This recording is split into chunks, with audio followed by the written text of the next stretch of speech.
Fala pessoal, sejam todos muito bem-vindos a mais um vídeo aqui no canal, muito prazer.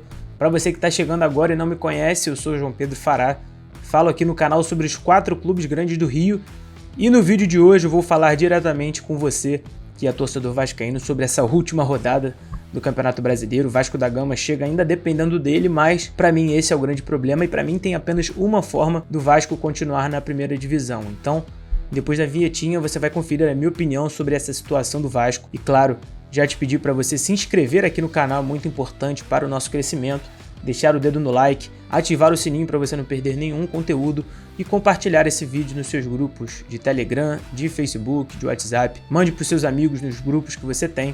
E claro, comente aqui embaixo para você se o Vasco vai continuar na primeira divisão e de que forma ele tem que continuar nessa última rodada.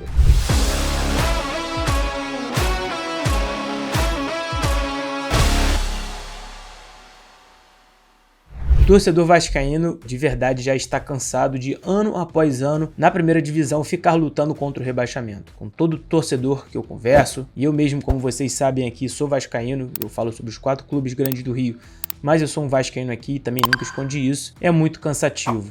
Ano após ano o Vasco está brigando para continuar na primeira divisão. E nesse ano de 2023 a esperança era outra. O Vasco, quando foi adquirido pela 777 Partners por 70%, o torcedor do Vasco imaginava que não brigaria por títulos, talvez nem por vaga na Libertadores, mas que tivesse um ano tranquilo.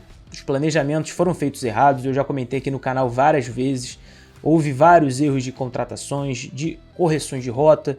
O Vasco no primeiro turno chegou a ter 9 pontos até a chegada do Ramon Dias, que hoje deixa o Vasco na última rodada com 42 pontos, podendo inclusive chegar aos tão sonhados 45. E o torcedor está cansado de mais uma vez, na última rodada, ter que brigar contra o rebaixamento. O Vasco já foi tido em 2023, inclusive como rebaixado, inclusive por mim, mas conseguiu contratar jogadores como Paulinho, Verratti, Medel, enfim, outros jogadores que deram uma cara ao time e conseguiu vitórias expressivas no primeiro turno contra o Grêmio, no segundo turno contra o Atlético Mineiro, contra o Fluminense, contra Botafogo, mas mesmo assim não foi suficiente para tirar o Vasco dessa situação e aí vai para a última rodada dentro de São Januário, precisando vencer para não depender do Bahia, que é o outro adversário, além do Santos, é claro, mas o Santos está à frente do Vasco e não cair mais uma vez para a segunda divisão. O que o Vasco então precisa fazer? Qual é a única solução do Vasco para não depender de ninguém para ficar na primeira divisão? O que o Vasco precisa fazer é vencer, mas está aí o grande problema. A partida contra o Grêmio, onde o Vasco perdeu por 1-0, foi uma das piores partidas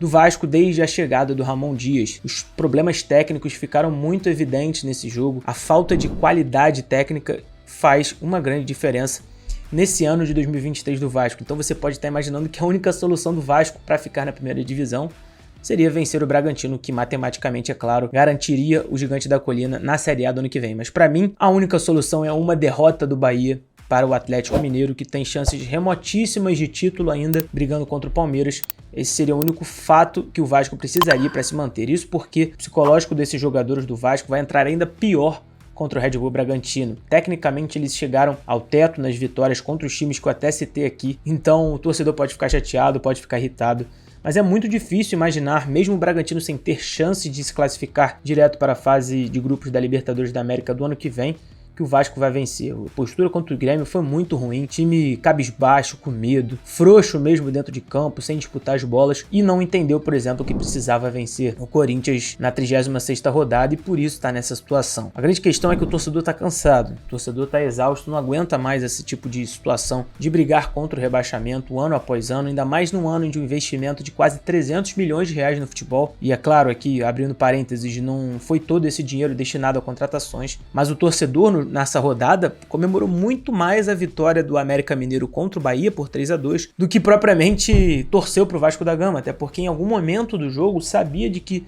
não haveria nenhuma chance do Vasco vencer o Grêmio dentro da arena do Grêmio. Então hoje, assistir aos jogos como o torcedor faz na Série A é muito mais cansativo mesmo do que prazeroso. Mas esse suplício, essa situação complicada está tendo um fim e vai acabar na próxima quarta-feira. O Vasco vencendo não vai depender do Bahia. Empatando, teria que torcer para o Atlético Mineiro pelo menos empatar com o Bahia. E aí, é claro, sendo derrotado e o Bahia empatando, o Vasco estaria na segunda divisão. A semana ainda vai ser muito longa para o torcedor vascaíno até a quarta-feira. E claro, a gente vai falar muito sobre isso aqui no canal, mas para mim a única solução que o torcedor entende bem do que eu tô falando é uma vitória do Atlético Mineiro contra o Bahia, porque se depender do Vasco com esse time para vencer o Red Bull Bragantino, olha, eu não confiaria muito não, mas claro, quero saber de vocês aqui nos comentários quais são os seus palpites para essa última rodada. O Bahia vence o Atlético Mineiro, perde o empate, e o Vasco dentro de São Januário, será que vai aguentar essa pressão da torcida e vai vencer o jogo para não depender de ninguém?